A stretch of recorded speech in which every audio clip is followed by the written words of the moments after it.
এখন আমি যে আলোচনাটা করতেছিলাম যে ফেরেশতারা যখন তাদেরকে জাহান্নামে নিক্ষেপ করবে, বন্ধুরা যখন গিয়ে জিজ্ঞেস করবে কারণ কি তুমি জাহান্নামে আসার, সর্বপ্রথম কি বলবে বলেন? সর্বপ্রথম যে জবাবটা দিবে, ক্বালু লাম নাকু মিনাল মুসাল্লিন, আমরা আজকে জাহান্নামে আসছি কারণ হলো আমরা মুসল্লি ছিলাম না, নামাজি ছিলাম না। আমরা কি ছিলাম না? ওয়ালাম নাকু নুতিমুল মিসকিন, আমরা দরিদ্র যারা ছিল সমাজের মধ্যে, মিসকিন যারা ছিল তারা আমাদের কাছে দান চাইলে আমরা কখনো তাদেরকে দান করতাম না। জাহান্নামীরা তিনটা কথা বলবে, জাহান্নামে আসার কারণ বলবে তিনটা। কয়টা কারণ বলবে? এক নাম্বার কারণ, লাম নাকু মিনাল মুসাল্লিন, আজকে শুধু শুনে রাখেন অন্তত, আমরা দুনিয়ার মধ্যে মুসল্লি ছিলাম না। কি ছিলাম না? ওয়ালাম নাকু নুতিমুল মিসকিন, আমরা মিসকিনকে খাওয়াইতাম না, অর্থাৎ দান সৎকা আমরা কখনোই করতাম না। ওয়া কুননা নাখুদু মাল খাইদিন, তিন নম্বর কারণটাকে বুঝা, এটা হলো যখন কোথাও চায়ের দোকানে অথবা রাস্তাঘাটে বাজারে যদি কারো সমালোচনা করার জন্য, গীবত করার জন্য, বদনাম করার জন্য দেখতাম কেউ বদনাম করতেছে, আমি দেখতেছি, সাথে সাথে সেখানে বসে যেতাম। বসে বলতাম, ও অমুকের কথা বলছো, ও খারাপ, ওর 14 গোষ্ঠী খারাপ, ওর বাপ দাদারই খারাপ ছিল, ও বালাই মুখ থেকে। ও আমাদের ইমাম সাহেবের কথা বলতেছো, না না ইমাম সাহেবটা ভালো হলো না, আমরা নামাজ পড়ি ঠিক কিন্তু হুজুর বেশি সুবিধা না। এইভাবে নিজে বলতে থাকবো। তখন জাহান্নামে যাওয়ার পরে কুননা নাখুদু মাল খাওয়াইদিন, যারা বদনাম করত, যারা গীবত করত, তাদের সাথে আমরাও কি করতাম? গীবত করতাম। উচিত ছিল গিয়া ভাই মানুষের বদনাম না করে আপনি একবার সুবহানাল্লাহ বলেন, যেহেতু আপনি মুমিন, একবার সুবহানাল্লাহ বললে জান্নাতের মধ্যে একটা গাছ তৈরি হয়ে যায়। বলেন সুবহানাল্লাহ, আপনি তো বলেন, আপনি বলেন লা ইলাহা ইল্লাল্লাহ। যখন হাসরের ময়দানে সমস্ত গুনাহগুলো আমল পাল্লার মধ্যে দেওয়া হবে, নেকগুলো পাল্লার মধ্যে দেওয়া হবে, আর গুনার পাল্লাটা ভারী হয়ে যাবে, নেকের মধ্যে কোনো নেক নাই, কিতাবের মধ্যে আসছে, তখন একটা ছোট্ট একটা কাগজের টুকরা ওই নেকের পাল্লার মধ্যে দেওয়া হবে। যখন ফেরেশতারা আল্লাহকে বলবে যে আল্লাহ এই বান্দার গুনাহ তো বেশি, নেক বলতে কিচ্ছু নাই, তাকে কি জাহান্নামে নিয়ে যাব? আল্লাহ বলবে নিয়ে যাও না, একটা ছোট্ট একটা টুকরা ওই আমলনামার মধ্যে দেওয়া হবে, সাথে সাথে আমলের পাল্লাটা ভারী হয়ে যাবে। সুবহানাল্লাহ, তো সে নিচে অবাক হয়ে যাবে, কি ব্যাপার, এতগুলো গুনাহ দেখলাম, ছোট্ট একটা টুকরা দিলেন, সাথে সাথে আমলের পাল্লা ভারী হয়ে গেল, ব্যাপার কি? কাগজের মধ্যে লেখা কি? তখন তাকে কাগজটা দেখানো হবে, সেখানে লেখা আছে লা ইলাহা ইল্লাল্লাহু মুহাম্মাদুর রাসূলুল্লাহ। আমরা চায়ের দোকানে, বাজারে, হোস্টেলে যদি গীবত না কইরা আরেকবার বলতাম লা ইলাহা ইল্লাল্লাহু মুহাম্মাদুর রাসূলুল্লাহ, কত চমৎকার হতো বলেন। আমি গীবত করলে ফায়দাটা কি হয় বলেন? আরেকজনের বদনাম করলাম, লাভটা কি হবে? কোন মানুষের গীবত করলে, আপনাদেরকে ছোট্ট একটা মাসালা বলে দেই, ধরেন আপনি আমাকে একটা চিমটি দিচ্ছেন, একটা ঘুষি দিচ্ছেন, আমি আপনাকে একটা ঘুষি দিছি, অথবা ঘুষি না দিয়ে মাফ করে দিছি, ক্ষমা হয়ে যায় সাথে সাথে, কোনো সমস্যা নেই। কিন্তু কোন ব্যক্তি যদি অপরের গীবত করে, বদনাম করে, তার অগোচরে যদি আল্লাহর কাছে সারা জীবন কান্নাকাটি করে তওবা করে, আল্লাহ ক্ষমা করবেন না। বলেন কি বলছে? আল্লাহ তাআলা ক্ষমা করবেন? হাদিসের কথা, আল্লাহ তাআলা ক্ষমা করবেন না। তাহলে কি করতে হবে? ক্ষমা চাইতে হলে, মানে মাপ পাইতে হলে, যার গীবত করছে ওই ব্যক্তিকে গিয়ে বলতে হবে যে ভাই অমুক দিন অমুক চায়ের হোস্টেলে অমুকের সামনে আমি তোমার বদনাম করছিলাম। এটা কি সম্ভব না অসম্ভব? অসম্ভব। ধরেন আপনি আমাদের গ্রামের চেয়ারম্যানকে নিয়ে চায়ের হোস্টেলে বসে বসে বদনাম করছেন, অনেক বদনাম করছেন, যা যা ইচ্ছা তা বলছেন। এখন আপনার মন চাইছে যে ক্ষমা পাওয়া দরকার। এখন আপনি কি চেয়ারম্যানের সামনে গিয়ে যে চেয়ারম্যান সাহেব অমুক দিন আমি চায়ের হোস্টেলে বসে আপনার বদনাম করছিলাম, গীবত করছিলাম, আপনি আমাকে ক্ষমা করে দেন, এটা কি বলা সম্ভব? বলেন। আর সাহস হইতো না তার সামনে যাওয়ার। আর তার সামনে গিয়ে এগুলো বললে যে তুমি আমার এই বদনাম গুলো করো, তোমার আমি কি ক্ষতি করছি, বলবে না? বলেন। তো আমি যদি তার সামনে গিয়ে ক্ষমা চাওয়ার আমার শক্তি সাহস না থাকে, আমি তার গীবত কেন করবো? কোন কারণে ধরেন ইমাম সাহেবের নামে কেউ বদনাম করছে, যে আমাদের মসজিদের ইমাম, এই কেউ চায়ের হোস্টেলে বসে বদনাম করতেছিল, সেও বদনাম করলো।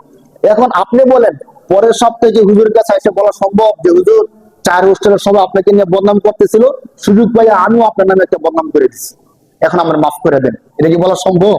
যে আপনি আমার মুসল্লি হইয়া আমার পিছনে নামাজ পড়া আপনি আমার বদনাম করছেন, হুজুর বলবো না? বলেন। এই ভয়ে তো হুজুরের সামনে যাবে না এটা বলার জন্য। তা আপনি যদি তার কাছে না যান, ক্ষমা না চান, আল্লাহ তো ক্ষমা করবে না। কত কঠিন জিনিস বলেন। ইমাম আবু হানিফার একটা চমৎকার গল্প এই সম্পর্কে বর্ণিত আছে। তিনি বলেন, তার সম্পর্কে যে গল্পটা লেখছে, যে এক ব্যক্তি এক এলাকার মধ্যে ইমাম আবু হানিফার নামে সবসময় গীবত করতো, বদনাম করতো। ইমাম আবু হানিফা যখন জানতে পারছে, তখন প্রতি মাসে ওই ব্যক্তির জন্য কিছু টাকা ভাতা পাঠাইতো। 100 দিনার 200 দিনার প্রতি মাসে মাসে তার নামে পাঠাইতো। তো সে চিন্তা করলো, কি ব্যাপার, আমি হুজুরের নামে বদনাম করি, গীবত করি, হুজুর আমার নামে 100 দিনার, তখনকার 100 দিনের কিন্তু অনেক মূল্য। আর ইমাম আবু হানিফার ব্যবসায়ী ছিলেন, কাপড় ব্যবসায়ী, তার কোটি কোটি টাকার মালিক ছিলেন তিনি। তো আমাকে তো হুজুরের শাস্তি দিবি, অথবা কোনো না কোনো ভাবে আমার একটা ক্ষতি করবো, হুজুর তো আমার জন্য দিনের পাঠাইতে, ব্যাপার কি? তো 1 মাস 2 মাস 3 মাস পাওয়ার পরে সে চিন্তা করলো, যে লোকটা এত ভালো, যে তার নামে আমি গীবত করি, বদনাম করি, আর তিনি আমার নামে টাকা পাঠায় দেয়, আমি তার আর গীবত করবো না। তখন ওই লোকটা গীবত করা বন্ধ করে দিল, হুজুরও টাকা পাঠানো বন্ধ করে দিল। এখন তো সে আরো অবাক, যে তখন গীবত করতাম আমায় টাকা দিত, এখন গীবত করে না, এখন তো ডবল দিব না, এখন তো আমার টাকা দেয় না, ব্যাপার কি? পরে উনি নিজে হুজুরের কাছে গেছে, যাওয়ার পরে বললো, যে হুজুর, ঘটনা তো এই, আপনি যার নামে টাকা পাঠাইতেন আমি হলাম ওই ব্যক্তি। তো হুজুর, আমি যতদিন আপনার নামে গীবত করতাম ততদিন টাকা পাঠাইতেন, যে গীবত বন্ধ করে দিলাম এখন টাকাও বন্ধ করে দিলেন, ব্যাপারটা কি? হুজুর বলতে, আরে এটা তো কঠিন কোনো কিছু না। তুমি আমার নামে গীবত করার কারণে আমার ছোটখাটো যে গুণাগুলো আছে, সমস্ত গুণাগুলো তোমার কাঁধে চলে যেত। তো আমি চিন্তা করতাম, যে ব্যক্তি আমার গুণাগুলো নিয়ে যায়, তাকে কিছু টাকা পয়সা দেওয়া দরকার না, সে ইচ্ছে করে আমার গুণাগুলো কি করতেছে, নিয়ে যাইতেছে। তো তুমি আমার গুণা নিতে, আমি তোমার টাকা দিতাম।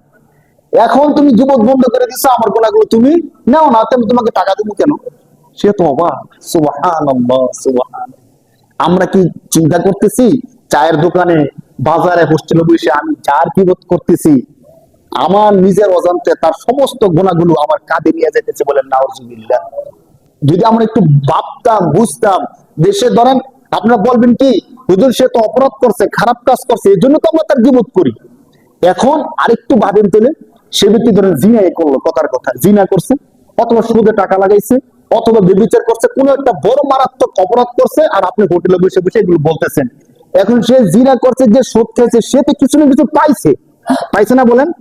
কিন্তু আপনি যে তার গীবত করে তার গুণাগুলো নিজের কাঁধে নিয়ে যেতেছেন, আপনি পাইছেন কি? শুধু ফাও ফাও না বলেন। আমাদের দেশীয় ভাষায় বলে যে ছাগলের 3 নাম্বার বাচ্চা আছে, যে কিচ্ছু খায় না, শুধু লাফায়। তো আমরা তো অনেক সময় এমন হয়ে গেলাম ভাই, সে জিনা করছে ঠিক আছে, সে সুদ খাইছে, সে তো কিছু টাকা লাভ পাইছে, লাভ পাওয়ার পরে যে গুণাটা করছে, আপনি গীবত করে তার ওই গুণাটা আপনি নিজের কাঁধে নিয়ে গেছেন। আপনি তো টাকাও ফেলেন না, পয়সাও ফেলেন না, উপরন্তু এই ব্যক্তি যদি জানতে পারে যে হোটেলে বসে তার বদনাম করছেন, আপনার খবর আছে, বলেন ঠিক না? খবর আছে না? এই জন্য নিজের বুঝতে, যদি আমরা নিজে না বুঝি, আমাকে বুঝাই দিব কে ভাই? আল্লাহ পাক রব্বুল আলামিন পবিত্র কোরআন শরীফের 24 নম্বর পারার মধ্যে, যারা জান্নাতে যাবে, যারা জাহান্নামে যাবে, এই দুই দল ব্যক্তির দুই রকমের অবস্থা বর্ণনা করছেন। এই দুই দল ছাড়া আর কোন দল আছে আপনাদের কি মনে হয়? একদল জান্নাতি, আরেক দল জাহান্নামী, মাঝামাঝি কোন দল আছে? নাই। কোরআন শরীফের মধ্যে আল্লাহ পাক রব্বুল আলামিন এই দুই দলের বর্ণনা কত চমৎকার করে দিছে। আসেন আমরা আল্লাহ থেকে সরাসরি শুনি।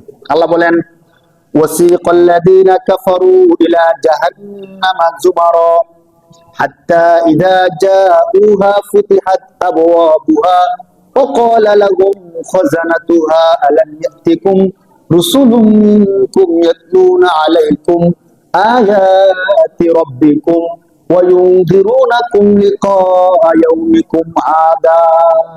শুধু কোরআনের অনুবাদের একটু মনোযোগ দিয়ে শোনেন, আল্লাহ পাক রব্বুল আলামিন কিভাবে জান্নাতি এবং জাহান্নামীদের অবস্থাটা তুলে ধরছেন। এর বিগত সপ্তাহে, গত সপ্তাহে আমরা কতটুকু আলোচনা রেখেছিলাম, যে একজন ব্যক্তি যখন মারা যায়, তাকে আমরা বিসমিল্লাহি আলা মিল্লাতি রাসূলিল্লাহ, বিসমিল্লাহি আলা মিল্লাতি রাসূলিল্লাহ বলে কি করি? তার কবরের মধ্যে তার লাশটা রাখি। 3 জন ব্যক্তি কবর থাকে, আর উপর দিকে কয়েকজন ব্যক্তি কবরের মধ্যে তার লাশটা রাখি। কিভাবে রাখি? আমরা তখন বলি বিসমিল্লাহি আলা মিল্লাতি রাসূলিল্লাহ। কবরে রাখার পরে পশ্চিম মুখ করে আমরা তার মুখটা রাখি। পশ্চিম দিকে তার চেহারা কোন দিকে রাখে বলেন? পশ্চিম দিকে রাখে। কোন কোন এলাকার মধ্যে পশ্চিম দিকে রাখার জন্য ধরেন মাথাটাকে একটু চাপ দিয়ে ঘুরাইয়া তার নিচে একটা মাটি দিয়ে দেওয়া হয়। এই কাজটা অনুচিত। মাথাকে ঘুরাইয়া না, বরং যারা কবর করে তাদের উচিত পশ্চিম দিকে একটু ডাল রাখা, যাতে করে স্বেচ্ছায় লাশটা কি হয়, পশ্চিম মুখে আস্তে করে রাখা যায় সহজে। এটা আমরা খেয়াল রাখি, যারা কবর করে তাদেরকে আমরা এভাবে বলে দেবো ইনশাআল্লাহ, সুন্নত তরিকায় কবর করাটা। এখন আপনাদেরকে বলি, এই যে লাশের মুখটা পশ্চিম দিকে ক্যাবলার দিকে রাখা হয় কেন? কারণ পশ্চিম হলো আমাদের ক্যাবলা, পশ্চিম হলো আমাদের কি, পশ্চিমের দিকে মুখ করে আমরা সেজদা করি, পশ্চিমের দিকে মুখ করে আমরা কি করি বলেন? এখন যে ব্যক্তির লাশটা আমরা পশ্চিমের দিকে রাখতেছি, কারণ পশ্চিম আমাদের কি, সে তো জীবিত থাকা অবস্থায় কখনো মসজিদে আইসা আল্লাহর সেজদা দেয়নি। এখন তার মুখটা পশ্চিম দিকে রাখলেই কি, আর পূর্ব দিকে রাখলে কি বলেন? বিষয়টা কি এমন হবে যে পশ্চিম দিকে রাখছি, ফেরেশতারা দেখবো আরে তার চেহারা তো পশ্চিম দিকে, অতএব সে মনে 5 ওয়াক্ত নামাজ পড়তো, তারা ক্ষমা করে জান্নাত দিয়ে দেয়, এমন কি হবে বলেন? হবে না, হবে না। সে তো তখন বুঝতে পারবে যে জীবিত অবস্থায় পশ্চিম দিকে মুখ করে আল্লাহর সেজদা করি নাই, আজকে মরার পরে তো ঠিকই আমার মুখটা কোন দিকে হয়ে গেল। কারণ সাপ সহজে সোজা হয় না, কখন সোজা হয়? মরলে সোজা। তো মরে সোজা হয়ে লাভটা কি বলে না?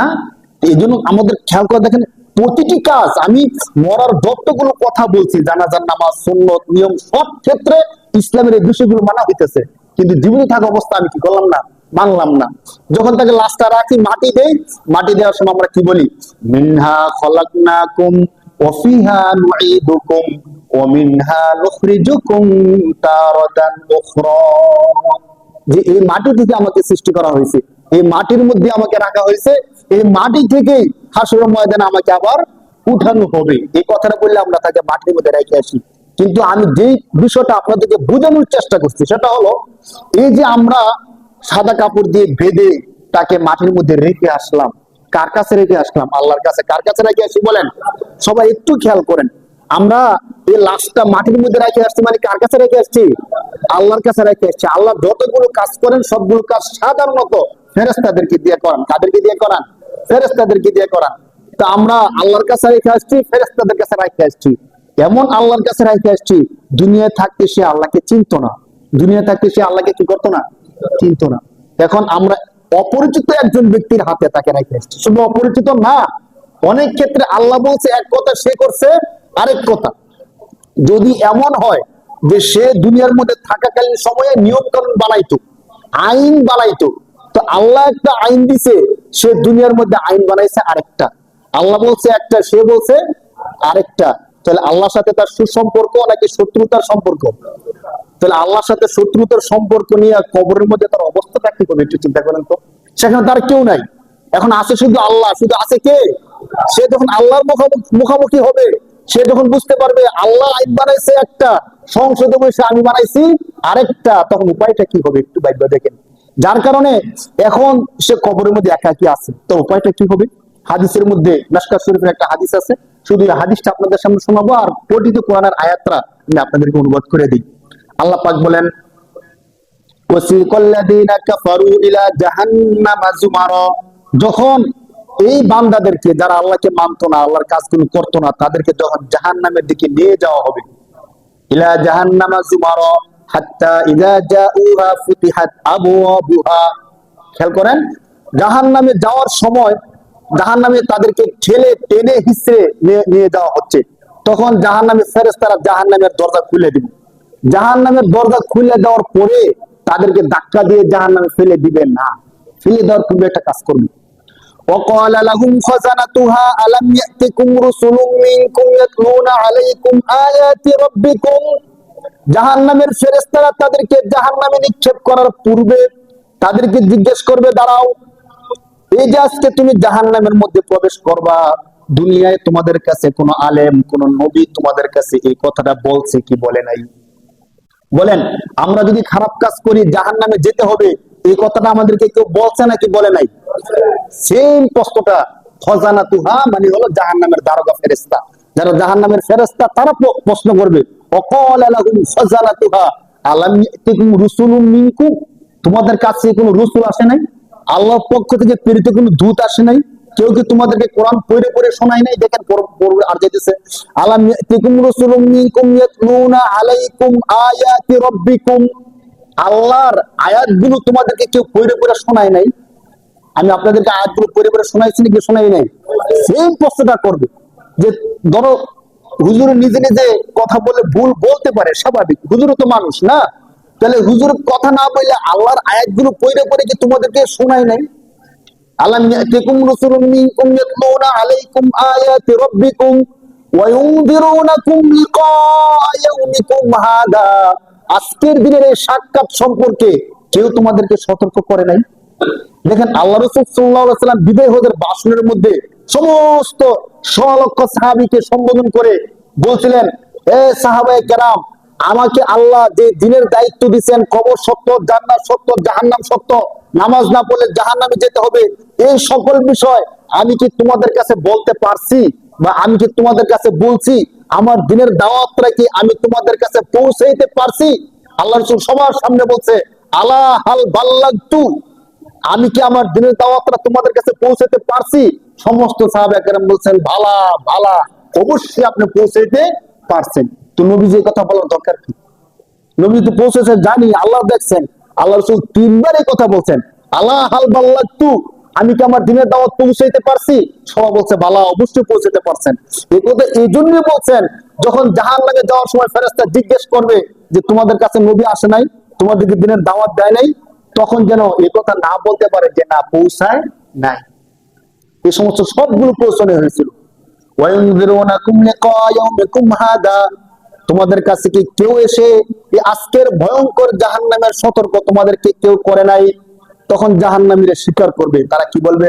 ক্বালু বালা ওয়ালাকিন হাক্কাত কালিমাতুল আযাবি আলাল কাফিরিন, তারা বলবে অবশ্যই বলছে। তাহলে মানো নাই কেন? কোরআন শরীফের 29 নম্বর পারার সূরা মুলুকের মধ্যে এই বিষয়টা আরো স্পষ্ট করছে। কিভাবে দেখেন, আল্লাহ তাআলা বলতেছেন, কুল্লামা উলকিয়া ফিহা ফাওজুন সালাহুম খাজানাতুহা আলাম ইয়াতিকুম নাদির। আল্লাহ বলেন, যখনই তাদের কাউকে জাহান্নামের মধ্যে নিক্ষেপ করা হবে, নিক্ষেপ করার পূর্বে ফেরেশতা তাদেরকে জিজ্ঞেস করবে, আলাম ইয়াতিকুম নাদির, তোমাদের কাছে কি কোনো সতর্কবাণী, সতর্ক কর্তা কেউ আসে নাই? এর আগের আয়াতে বলছিল কোন রাসূল আসে নাই, আর এই আয়াতের মধ্যে কি বলবে যে সতর্কবাণী বা সতর্কতাকারী এমন কেউ কি আসে নাই? তখন তারা কি বলবে? ক্বালু বালা, অবশ্যই আসছিল, কদ জাআনা নাদির, অবশ্যই আমাদের কাছে সতর্কবাণী বা সতর্কতাকারী আসছিল। তাহলে আসলে মানো নাই কেন? তারা নিজেরাই বলবে, ফাকাযাবনা ওয়া কুলনা মা নাযালাল্লাহু মিন শাই। এতটুকু কথাই আমাদের হেদায়েতের জন্য, শিক্ষা নেওয়ার জন্য যথেষ্ট। শুধু একটু শুনেন, এটা বললে আজকে আমাদের আলোচনা শেষ। যখন তাদেরকে বলবে তোমাদের কাছে কোনো সতর্ককারী আসে নাই, তারা বলবে অবশ্যই আসছিল। তো আসলে তোমরা শুনলা না কেন, মানলা না কেন? তো মানি নাই, কারণ কি জানে? ফাকাযাবনা, যারা আমাদেরকে সতর্ক করছিল, আমাদেরকে বুঝাইছিল, আমাদেরকে হেদায়েত করছিল, আমরা তাদেরকে মিথ্যাবাদী মনে করছিলাম। আমরা তাদেরকে কি মনে করছিলাম? মিথ্যাবাদী মনে করছিলাম। মনে করছিলাম এই কথাগুলো এমনি কয়, এগুলো সত্য কথা না। আল্লাহ দিনকে এত কঠিন করে নাই। তখন তো মিথ্যাবাদী করতো যারা কাফের, রাসূলদেরকে সরাসরি মিথ্যা প্রতিপন্ন করতো। এখন আমরা মুসলমান যারা, আমরা মিথ্যা প্রতিপন্ন করি না। এই কথাটা বলি না যে হুজুরে মিথ্যা কথা বলতেছে। আমরা কি বলি জানেন? শয়তান আমাদেরকে কি বলায়? শয়তান আমাদেরকে বলায়, আমি আপনাদেরকে বলি, দেখেন মিলে কিনা। শয়তান আমাদেরকে বলায় যে আমাদের ইমাম সাহেব যে প্রতি সপ্তাহে জুমার মধ্যে বসে বসে কথাগুলো বলে, কেন বলে? কারণ হুজুরকে তো আমরা রাখছি বেতন দিয়ে। হুজুরকে রাখছি, জুমার দিন আসবে, 12:30 বাজে হুজুর বসবে, বসে বসে আমাদেরকে এই কথাগুলো বলবে। আর আমরা নিয়ম অনুযায়ী একটা প্রসেস, আমরা গিয়ে এগুলো শুনবো, শোনার পরে নামাজ পড়বো, নামাজ পড়ার পরে হুজুর আমাদের সবাইকে নিয়ে দোয়া করবো, দোয়া করার পরে জিলাপি দিলে দিব, না দিলে বাড়ি থেকে ঘুমাবো, শেষ। হুজুরের দায়িত্ব হলো বলা, আর আমাদের দায়িত্ব হলো কি? শ্রবণ করা, শেষ। সেম। আর মানতে হবে, শুনতে হবে, এত কোনো কথা না। হুজুর যেহেতু বেতন পায়, হুজুরের কথাগুলো বলতেই হবে। আমরা চাইলেও হুজুর বলতে হবে, না চাইলে হুজুর, তো হুজুরের দায়িত্ব হুজুর পালন করে। তো আমরা যদি মসজিদে গিয়ে বসি, তা আমরা শুনতে হবে, হয়তো শুনবো না, তো বসে বসে ঘুমাবো, শেষ। এতটুকু শয়তান আমাদেরকে বুদ্ধিটা দেয়। এখন শোনা ছাড়া উপায় নাই। না শুনলে তুমি করবা কি? নাই তো তুমি ঘুমাইতে পারো, তো ঘুমা। অনেকে বসে বসে দেখবেন ঘুমাইতেছে, শুনলে শুনতে, না শুনলে ঘুমাইতেছে। মনে করতেছে হুজুরে যা বলে সুদ খালি সত্যি জাহান্নামে যাইতে হবে, এমন তো কোনো কথা না। যে ব্যবসা করতেছে 1 লাখ টাকা পাইলে 1.5 লাখ টাকা পায়, তো আমি তো 1 লাখ টাকা সুদে লাগে 20,000 টাকা পাইছি মাত্র। বিশ্বাস করেন, আমাকে এক ব্যক্তি বলতেছে, আমি যখন তাকে জিজ্ঞেস করছি আপনি কি কাজ করেন, তেমন কোনো কাজ করি না, তো আপনি চলেন কি করে? বলছে একটা নির্দিষ্ট অ্যামাউন্ট বলছে আর কি, 20+ লাখ টাকা আমার আছে। টাকাগুলো কি করেন? ব্যাংকের মধ্যে রাখছি। রাখার পরে আমি নাম বলতেছি না, যেহেতু আপনারা চিনবেন না, তো এই 20+ লাখ টাকা ব্যাংকে রাখলে প্রতি মাসে আমার আসে 15,000 টাকা। কত হাজার টাকা আসে?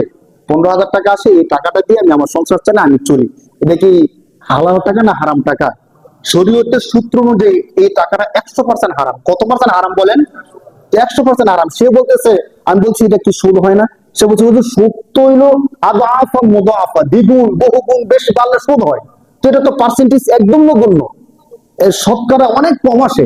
আপনি দেখেন 20 লাখ প্লাস টাকা আসে কত টাকা? 15,000 টাকা। এটা সুদের কিছু না। তো আমি যখন সুদের বয়ান করি, ঘুষের বয়ান করি, অত্যাচার জুলুমের বয়ান করি, তখন শয়তান তাদেরকে ধোঁকা দেয়, বুঝলে যে সুদের কথা বলছে, আমি যেটা করতেছি এটা ওই রকমের সুদ না, ওইটা ভিন্ন সুদের কথা বলতেছে। হুজুর যে জুলুমের কথা বলতেছে, এই জুলুম বলতে এই জুলুম না। এই কথাগুলো শয়তান ধোঁকা দিয়ে দিয়ে আমাদেরকে ধরে রাখছে। নতুন কেন এরপর আমরা অপরাধগুলো করি ভাই? আমি যে কথাগুলো বলি ব্যক্তিগত ভাবে কথাগুলো আমার না কোরআনের বলেন? কোরআনের কথাগুলো বলি। আমার দায়িত্ব বলতে হবে এই জন্য বলি না আমাদের সংশোধনের জন্য বলি? সংশোধনের জন্য বলি ভাই। আমার দায়িত্ব থাকলেও আমি বলতাম, না থাকলেও বলতাম, কিন্তু বিশ্বাস করেন ওয়াল্লাহি আমি আল্লাহর কসম করে বলতে পারবো, আমার আশা যে আমি যদি হাসরের ময়দানে যাই, আল্লাহ যদি আমাকে ক্ষমা করে দেয়, আমার প্রত্যেকটা মুসলিম যেন আমার সাথে জান্নাতে যেতে পারে, আমার সেই আশা আকাঙ্ক্ষা থাকে। যেন আমার পিছনে যারা নামাজ পড়ছে একটা মানুষ যেন জাহান্নামে না যায়, ওই দিকে লক্ষ্য রেখে আমি কথাগুলো বলি। বিশ্বাস করেন কারো প্রতি কোনো শত্রুতার বিদ্বেষ কিচ্ছু নাই। আপনার প্রতি কেন শত্রুতা হবে? আপনার জায়গার সাথে আমার জায়গা না, আপনার বাড়ির সাথে আমার বাড়ি না, আপনার সাথে আমার কোনো লেনদেন নাই। আপনার সাথে আমি কেন শত্রুতা করবো বলেন? আপনার সাথে তো আমার হৃদ্যতার সম্পর্ক, ভালোবাসার সম্পর্ক। বিশ্বাস করেন কোন মুসলিমের সাথে আমার বিন্দু পরিমাণ কোনো বিদ্বেষ নাই। আমি যে কথাগুলো বলি, আল্লাহ যদি হাসুদিন আমারে ক্ষমা করে দেয়, আমার মুসল্লিদেরকেও যেন ক্ষমা করে দেয়, ওই আশা নিয়ে কথাগুলো বলি। যে কোন একটা মুসল্লিও যদি তার অন্তরে এই বিষয়টা নাড়া দেয়, হুজুর প্রতি সপ্তাহে এই কথাগুলো বলে, না আজকে থেকে সুদি কারবার ছেড়ে দিই, না এই সপ্তাহ থেকে দাঁড়িয়ে রাখা শুরু করে দিই, না আজকে থেকে আর নামাজ মিস দিব না। যদি কোন একটা মুসল্লি আমার একটা কথার দ্বারা যদি এই নিয়ত করে আমল করে, সে সওয়াব পাবে, আমিও সওয়াব পাবো। হাসরের দিন আমিও মুক্তি পেয়ে যাব, আমার প্রিয় মুসলিমটা মুক্তি পেয়ে যাবে। শুধু এই আশা আপনাদের সামনে কথাগুলো বলি, আর কোনো কিছু না। যদি আমি এখানে না কথাগুলো বলি, হয়তো অন্য জায়গায় কথাগুলো বলতাম, ঠিক না বলেন? আল্লাহ তাআলা আমাদের সবাইকে বুঝার তৌফিক দান করুক বলি আমিন। এমন ভাবে যেন চলতে পারি, আল্লাহ তাআলা আমাদেরকে ক্ষমা করে জান্নাতের মালিক যেন বানায় দেয়, সেভাবে যেন চলতে পারি, আল্লাহ তাআলা যেন তৌফিক দান করে বলি আল্লাহুম্মা আমিন।